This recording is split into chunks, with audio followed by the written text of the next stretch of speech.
Brexit, Brexit, Brexit, Brexit, Brexit. Il est tenace, mais on les aura. C'est un peu raide. Il est costaud le drapeau. Ah bah oui. On l'a eu quand même. D'accord. Apparemment, à Bruxelles, ça bouge. 27 000 tracteurs qui sont sur Bruxelles pour soutenir de tous les pays européens, de l'Allemagne, de la Belgique, de la Hollande. Les deux seuls pays qui ne manifestent pas aujourd'hui, c'est l'Angleterre et la Suisse. Les deux pays qui ne sont pas dans l'Europe. Le Pipo Rousseau doit réfléchir. Et on va le malmener jusqu'à ce qu'il démissionne.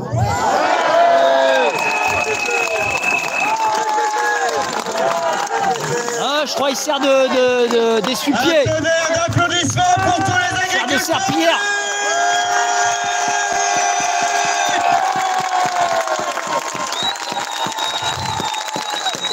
Le combat n'est pas fini, à la fin nous gagnons. Et nous allons clôturer maintenant par le discours de Florent Philippot. Je reviens. Bonsoir à tous. Vous êtes chauds. Bravo à nos paysans résistants.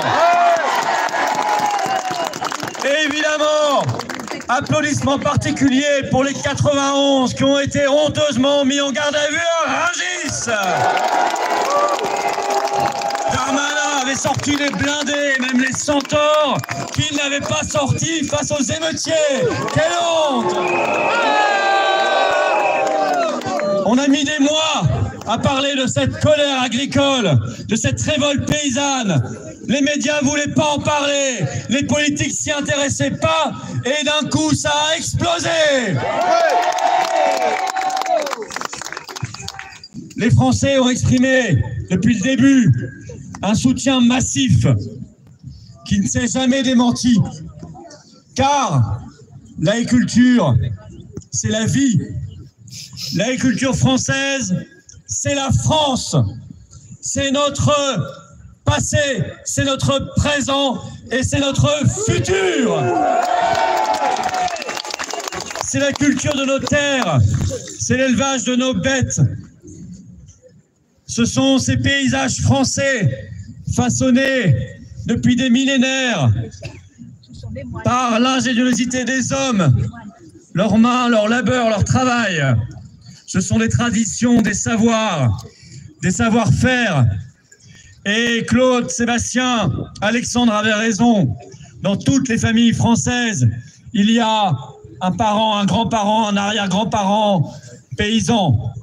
Ça fait partie de l'âme de notre pays. Et c'est pour ça que cette révolte touche les Français au cœur. Et c'est pour ça qu'elle exprime l'âme de la résistance de France.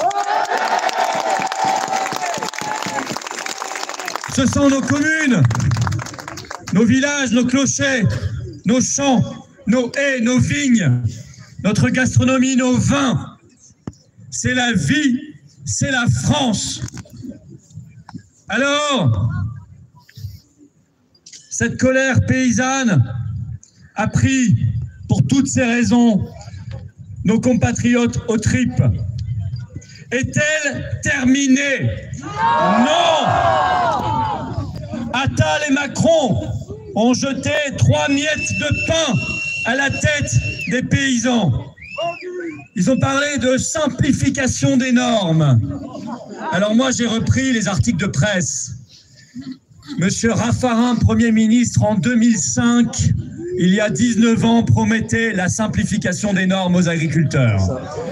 Puis Sarkozy, président de la République, en 2012.